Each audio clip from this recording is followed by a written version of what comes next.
Hey, what's up, everybody? We're back once again for the NBA. The NBA is back. And to all the fans around the world that love this game, I know I love it.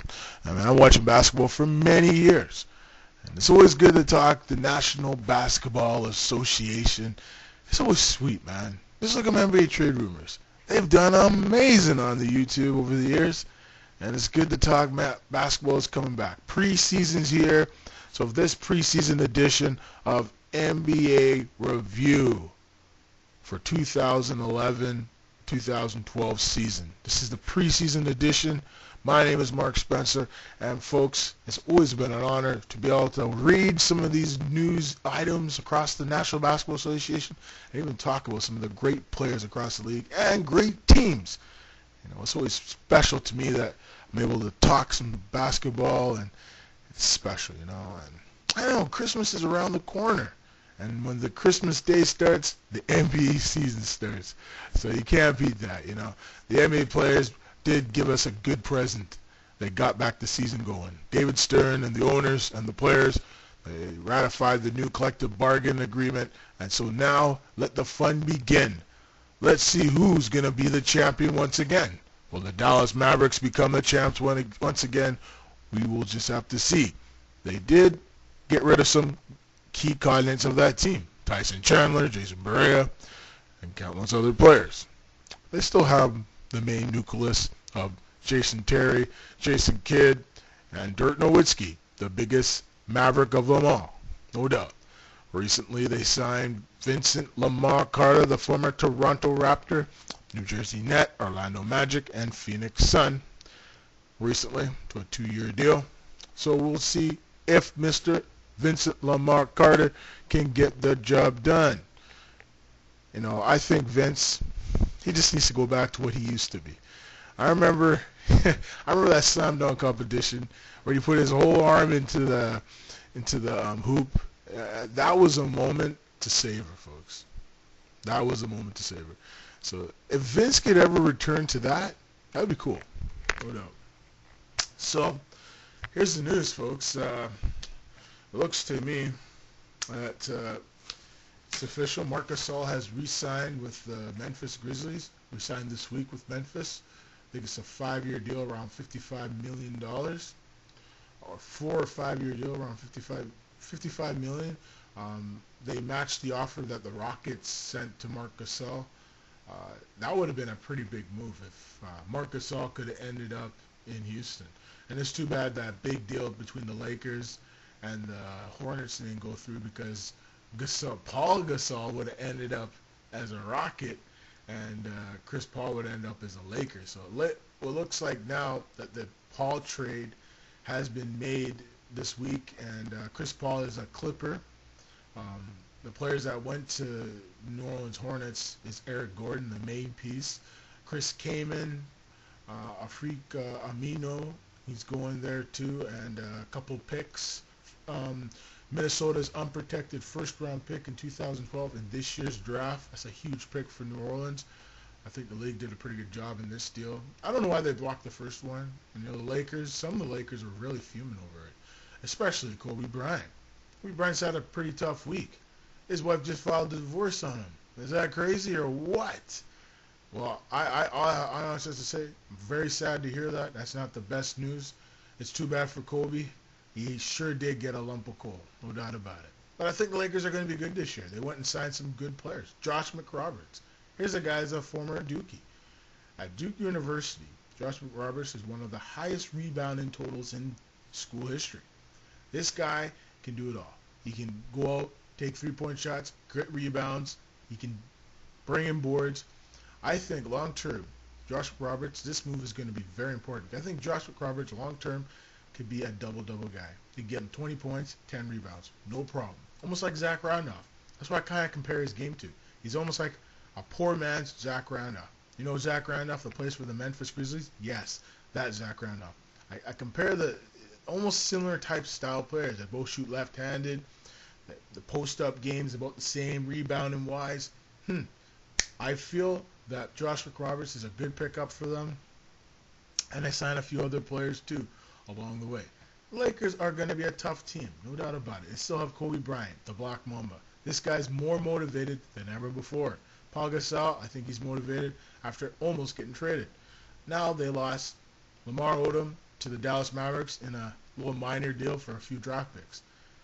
So in my mind, why did the Lakers trade Lamar Odom? They should have kept Odom. I know Odom mentally he wasn't right after he found out he was traded. And then the trade was rescinded. And then after, he asked the team to trade him because he just couldn't take it anymore. It's amazing. It's a mental game. Trades are probably the most difficult thing to go through as a player. And I feel Lamar is going to have fun in Dallas. They still have a good team. You add Lamar Odom to that team, they look pretty good. It looks like what's his name is going to probably be the center this year in Brendan Haywood. So Lamar Odom probably will come off the bench. And he's probably the best sixth man in the game. Between him and Ben Gordon, no doubt about it. Those guys come in, they give great energy, great strength. No doubt about it. They're good. How about Kyrie Irving? I was watching him play last night on NBA TV, and I'm telling you, man, this kid can play. He's very fast, quick. He shoots a high percentage. He's a true point guard.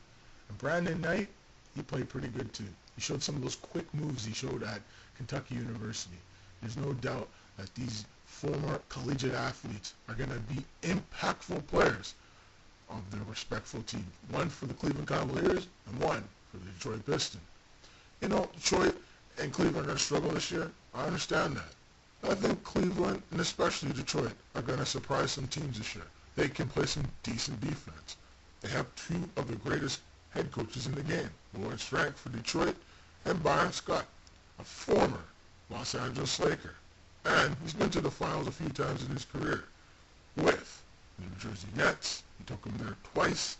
And don't forget his Lakers years when he was with the Lakers. So, there's a lot of leadership there. They just amnestied Baron Davis this week. There's been a few players that have been amnestied. Baron Davis, Travis Outlaw,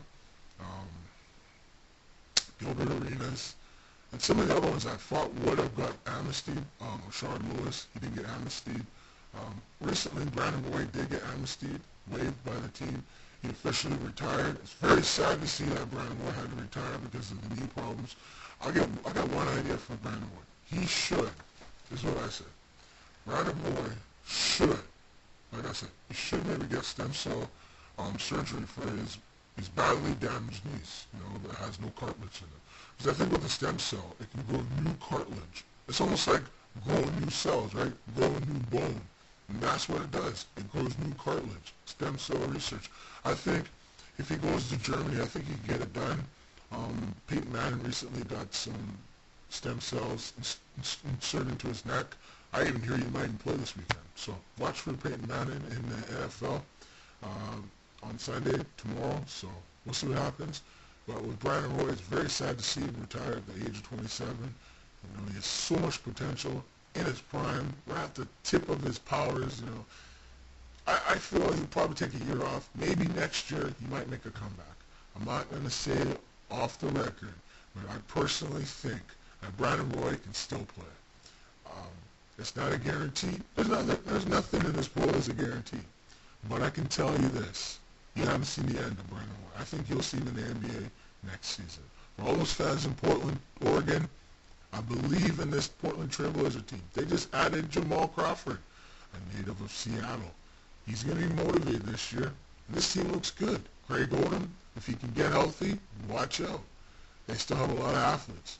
Marcus Aldridge and Gerald Wallace, Plastic Man 2. Nickname after Plastic Man 1 and Stacey Augmon.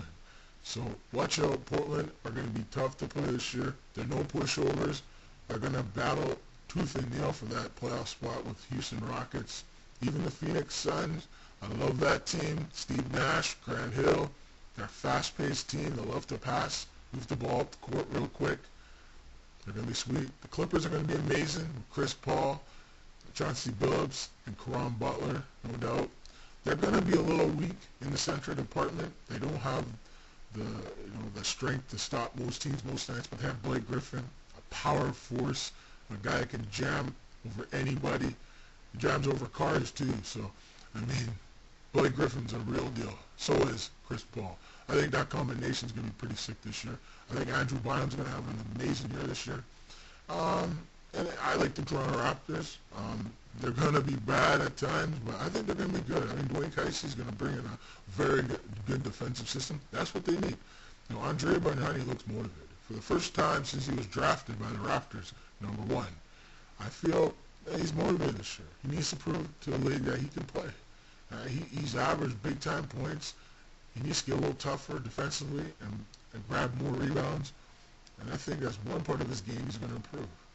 With bringing in experienced Jamal Magloire, and his leadership is going to help this young Raptor team out. So they're going to miss Reggie Evans. Looks like he might be a Celtic very soon. So we'll see what happens, folks. That's all I got to say for today. Thanks for watching, and we'll see you in the future. And have a good Saturday.